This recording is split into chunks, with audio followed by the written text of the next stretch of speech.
तो hello guys, कैसे हैं आप लोग। मुझे उम्मीद है कि आप लोग बहुत ही अच्छे होंगे। लीना और एड के लीना और एड के लव स्टोरी में आपका स्वागत है। ये एपिसोड नंबर 9 है। अगर आपने हमारे पिछले एपिसोड नहीं देखे तो आप चैनल पे जाकर देख सकते हो। इसकी एक पूरी प्लेलिस्ट है जिसके अंदर 8 एपिसोड्स हैं। चलिए फिर ज्यादा देर ना करते हुए इस एपिसोड को हम लोग स्टार्ट करते हैं। जैसा कि आपने पिछले एपिसोड में देखा था कि सभी लोगों ने ट्राई किया था एडवर्ड के राज्य में एक तरह का चर्च बने, जिसके लिए सभी लोग एक वोट करने वाले थे और एक मीटिंग होने वाली थी, जिसमें ऑन ने अपनी हिस्सेदारी निभाई और उसकी मेड मरीसा ने भी अपनी बहन से बात की थी। दोनों ने अपना कंट्रीब्यूशन दिया था। अभी वह जो है खुश हैं और यहाँ पर उनका डिसीजन आ चुका है चर्च बनने का। बट यहाँ पर डिसाइड हुआ है कि एक तरह का कंपटीशन किया जाएगा। यहाँ के राज्य में जितनी भी लड़कियां हैं वो सभी आएंगी और अपना हिस्सेदारी उसके अंदर निभाएंगी।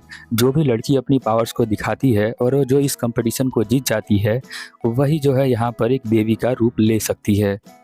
हम देखते हैं गिलबर्ट यहाँ पर एक चर्च के मेंबर को बुला लेता है। वह जो है चर्च के मेन मेंबर होते हैं। उन्हें जो है यहाँ पर एविडेंस दिखाना होता है गिलबर्ट को कि किस तरह से जॉनथन जो है उसने एक क्राइम किया है और उसके लिए उसे पनिशमेंट मिलनी चाहिए।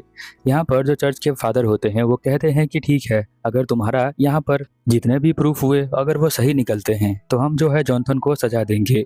यहाँ पर गिलबर्ट जो है वो बहुत ज़्यादा खुश होता है और कहता है कि आप जरूर अब मेरे सारे प्रूफ देखकर मान जाएंगे कि वह जो है पैसों के लिए यहाँ पर उसने एक क्राइम किया था। उन्होंने एक देवी को मार दिया था। ये सुनकर चर्च के फादर को बिल्कुल विश्वास नहीं होता, क्योंकि चर्च के फादर ऐसा बिल्कुल भी नहीं करते हैं। बट यहाँ पर वो कहते हैं कि ठीक है, अगर यहाँ पर कुछ हुआ तो मैं जो हूँ एक बहुत बड़ा डिसीजन लेने वाला हूँ उसके लिए। जिस लड़की को जॉनथन ने मार दिया था उसका नाम क्लोड होता है, तो उसने जो है क्लोड को मार दिया था। इसी की वजह से यहाँ पर जो चर्च के फादर होते हैं कहते हैं कि तुम जो उसके ऊपर मर्डर का एलिगेशन लगा रहे हो, अगर ये प्रूफ होता है तो उसे बहुत बड़ी पनिशमेंट मिल सकती है। यहाँ पर दोनों जो है टियो और गिलबर्ट दोनों खुश हो जाते हैं और सिलेक्शन एग्जाम जो है यहाँ पर स्टार्ट होने वाला है। उसकी बातें करने के लिए एड और लीना के पास आ जाते हैं। गिलबर्ट कहता है, कैलोरीन तुम्हारे पास तो बहुत ही ज़्यादा पावर है, तो तुम जो हो आराम से जीत सकती हो। और यहाँ पर जो हमारा एड होता है वो लीना से कहता है कि वो हमेशा उसके साथ रहेगा, तो बिना डरे वो जो है हिस्सा ले सकती है। अगली सुबह हम देखते हैं कि यहाँ पर जो हमारी लीना होती है वो एड के साथ जा रही होती है। तभी रास्ते में मोनिका मिलती है जो उसके साथ ही कंप्लीट करने वाली है, उस पार्टिसिपेशन करने वाली है साथ में। आपको पता ही होगा मोनिका से जॉनथन मिल चुका है और वह चाहता है कि मोनिका यहाँ पर हरा दे लीना को, यानी कैलोरीन को वो हरा दे। तभी कैलोरीन के पास मोनिका आती है तो उसे दिखता है कि यह जो है बिल्कुल उसकी बड़ी बहन की तरह बिहेव करती है, फ्लोरा की तरह। बट हम देखते हैं कि यहाँ साथ में एडवर्ड होता है तो वो कहता है कि तुम कब तक हमारा रास्ता रुकने वाली हो, हमें जाने दो। मोनिका यहाँ पर डीमोटिवेट कर रही होती है कैलोरीन को, बट यहाँ पर जो साथ में एडवर्ड होता है वो डीमोटिवेट होने नहीं देता है। वह जो है जाकर बैठ जाता है और हमेशा कैलोरीन को देखता रहता है और विश्वास दिलाता है कि वो हमेशा उसके साथ है। यहाँ अनाउंसमेंट होती है कि गिलबर्ट यहाँ पर आने वाले हैं, जो कि हमारे महाराजा हैं। वो कुछ शब्द यहाँ पर कहेंगे। यहाँ पर गिलबर्ट आता है और कहता है कि जिसने भी ये पार्टिसिपेशन ऑर्गेनाइज किया है उसका थैंक यू और पार्टिसिपेट करने वाली सभी लड़कियों का यहाँ पर स्वागत है। मुझे उम्मीद है कि सभी लड़कियां अपना यहाँ पर 100% देंगी और वह जो है पार्टिसिपेशन करेंगी। सभी लड़कियां बहुत ज़्यादा खुश होती हैं और कहती हैं कि जी हम 100% अपना पार्टिसिपेशन देंगे। गिलबर्ट कहता है ऑल द बेस्ट। जो यहाँ पर अनाउंस कर रहा होता है वो सभी को अनाउंसमेंट में बता रहा होता है सभी के नाम। यहाँ पर मोनिका के बारे में वो बताता है और साथ में और लड़कियों के बारे में भी बताता है। हमें जो है सभी लड़कियों के बारे में डिटेल नहीं दिखाई जाती है। गिलबर्ट को ज्यादा ही स्माइल कर रहा होता है। एडवर्ड यहाँ पर कहता है कि देखो, तुम्हें एक लड़की बहुत ही देर से घूर कर देख रही है, क्या तुम उसे देख नहीं रहे हो। तो गिलबर्ट कहता है कि कौन है लड़की जो मुझे घूर कर देख रही है। मुझे तो लगता है कि यहाँ पर जो कैलोरीन है वो आपको देख रही है, मुझे नहीं। वो कहता है मैं कैलोरीन की बात नहीं कर रहा हूँ, मैं बात कर रहा हूँ मोनिका को जो तुम्हें देख रही है। फिर हम देखते हैं कंपटीशन यहाँ पर स्टार्ट हो जाता है। हमें कुछ लोग यहाँ पर दिखाई देते हैं जो कि इंजर्ड होते हैं। अब सभी लड़कियों को अपने मैजिकल पावर का यूज़ करना होता है और यहाँ पर जितने भी आदमी होते हैं उन सभी के फ्रैक्चर्स को दूर करना होता है। इन सभी का कहीं ना कहीं किसी तरह से एक्सीडेंट हो गया है, इसलिए यहाँ पर कैलोरीन सोचती है कि मैं तो हील कर सकती हूँ तो मुझे कोई दिक्कत नहीं होगी। मोनिका सोचती है कि देखो इसे हीलिंग करनी तो आती नहीं है, बस वहाँ पर खड़ी है, मैं जल्दी हील कर दूंगी और मैं जो ही एक राउंड जीत जाऊंगी। कैलोरीन यहाँ पर गॉड से प्रेयर करने लग जाती है और वह सोचती है कि यहाँ पर ये ठीक हो जाएगा। कैलोरीन जब प्रेयर करती है तो हम देखते हैं कि एकदम से बहुत सारी लाइट निकलती है, जिसकी वजह से वो आदमी पूरी तरह से ठीक हो जाता है।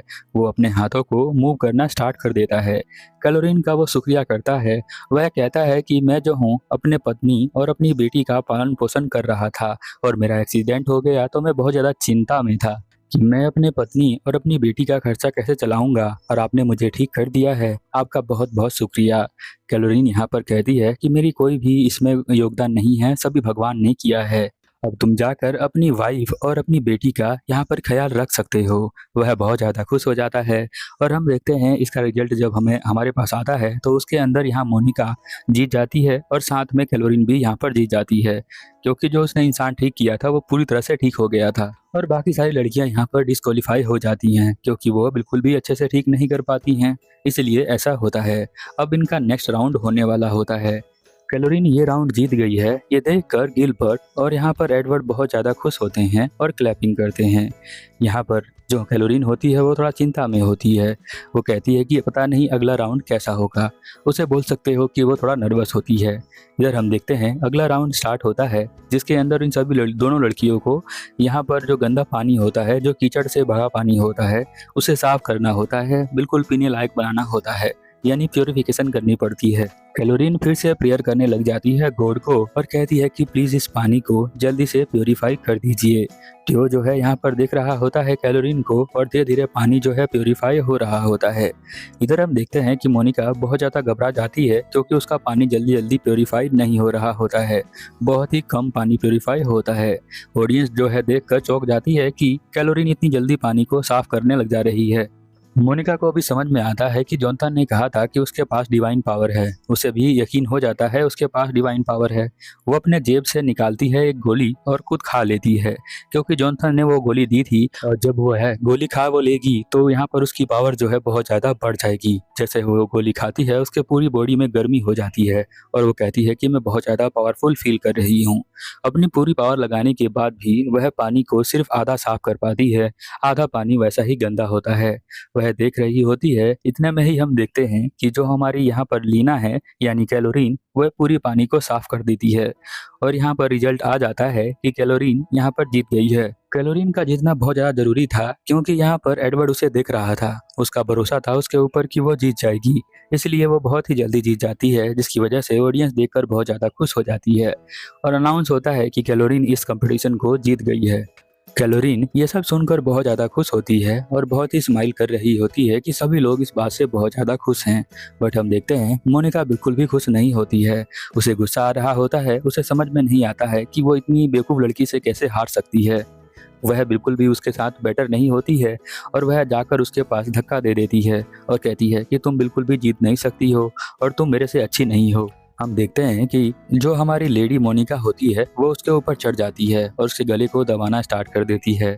इतने में ही यहाँ पर गुस्सा आ जाता है एडवर्ड को और एडवर्ड जो है यहाँ पर फायर मैजिक यूज़ करता है, जिसकी वजह से जहाँ वो बैठा होता है उसका पूरा ग्लास टूट जाता है और वह फायर मैजिक का यूज़ करके उड़कर वहाँ पर आता है और अपनी आंखों से लेजर छोड़ता है मोनिका के ऊपर, जिसकी वजह से मोनिका दूर भाग जाती है और वह जो है कैलोरीन को उठा लेता है और कहता है चिंता करने वाली कोई बात नहीं है, मैं तुम्हारे पास ही तो हूँ।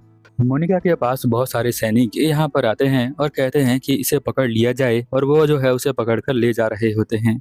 वह कहती रहती है कि मैं जो हूँ एक प्रिंसेस हूँ और तुम लोग मुझे इसे पकड़ नहीं सकते हो, बट उसकी बात कोई भी नहीं सुनता है क्योंकि जिस राज्य में वो आई है वहाँ का प्रिंस उसके राज्य से बहुत ही बड़ा है और इनका राज्य बहुत ज़्यादा बड़ा है, इसलिए उसकी बात बिल्कुल भी सुनी नहीं जाती है। गिलबर्ट उसके पास आकर भी बहुत ज़्यादा बोलता है और कहता है कि तुम बिल्कुल बेकार हो, तुम किसी के लायक नहीं हो। वह सुनकर शौक में आ जाती है। इधर हम देखते हैं कैलोरीन बेहोश के बाद उठती है और पूछती है कि मोनिका को क्या हुआ। उसके बाद मुझे याद नहीं आ रहा है, थोड़ा दिमाग में सर घूम रहा है इसीलिए। वह कहता है कि कुछ नहीं, उसे जो है पनिशमेंट दी जा रही है, उसे यहीं पर रखा गया है जेल के अंदर। हमें महल दिखाया जाता है जहाँ पर जॉनथन छुप कर बैठा होता है, बट चर्च के सैनिक उसे ढूंढ रहे होते हैं हर जगह घूम घूम कर। फिर वो इस महल में मिल जाता है। यहाँ पर वो कहते हैं कि हमने पापी जॉनथन को ढूंढ लिया है। तब हम देखते हैं चर्च के फादर यहाँ पर आते हैं और कहते हैं कि तुमने जो है अपनी पावर्स का गलत यूज़ किया है और तुमने एक मर्डर किया है। तो वह कहता है कि वो कोई मर्डर नहीं था, वह सिर्फ एक एक्सीडेंट था। तो वो कहता है कि लाओ मैं तुम्हारे लिए 2 प्रूफ लेकर आता हूँ। जो लोग तुम्हारे बिल्कुल साथ रहते हैं उन्होंने ही गवाही दी है कि तुमने जो है यहाँ पर क्लोड का मर्डर किया था। यहाँ पर हम देखते हैं एक लड़की जो कि देवी होती है वो बताती है कि जॉनथन ने धक्का दे दिया था लेडी क्लोड को, क्योंकि ये चर्च में रहकर भी बहुत ज़्यादा अत्याचार करता था सभी के ऊपर और यहाँ पर क्लोड आवाज़ उठाया करती थी उस अत्याचार के ऊपर, इसलिए इसे बिल्कुल भी पसंद नहीं था। इसलिए वह चाहता था कि क्लोड को मार दे और उसने बिल्कुल ऐसा ही किया। बट हम दोनों से बिल्कुल छुपाने को बोला। अगर हम किसी को ये बात बताते तो ये हमारे साथ भी ऐसा ही करने वाला था। यहाँ पर जो चर्च के फादर होता है वो कहता है कि तुमने ये सब किया है, तुम बिल्कुल भी फादर बनने लायक नहीं हो। अब इसकी पनिशमेंट तुम्हें जरूर मिलेगी। अब चलो हमारे साथ जॉनथन। जॉनथन यहाँ पर घुटने पर आकर माफी मांग रहा होता है फादर से, बट वो फादर बिल्कुल भी उसे मना नहीं करते हैं और वो कहते हैं अब तुम्हें माफी नहीं मिल सकती है, अब तुम्हें पनिशमेंट मिलेगी क्योंकि तुमने एक मर्डर किया है उस लेडी का जो कि बहुत ज़्यादा ईमानदार थी और बहुत ज़्यादा लॉयल थी अपने काम के लिए, और ईमानदार लोगों की हत्या मैं बर्दाश्त नहीं कर सकता हूँ। इधर हम देखते हैं फ्लोरा अपने कमरे में बैठकर सोच रही होती है लेडी यहाँ पर कैलोरीन के बारे में, कि जॉनथन जो है यहाँ पर पकड़ा गया और वह जो है कहता था कि उसकी बहन के पास डिवाइन पावर है।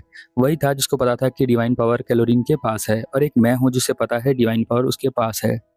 उसकी पावर की वजह से जब वो मेरे साथ रहती थी तो मेरी पावर भी बढ़ जाया करती थी। यहाँ पर उसके फादर आते हैं और कहते हैं कि मुझे तुमसे बात करनी है।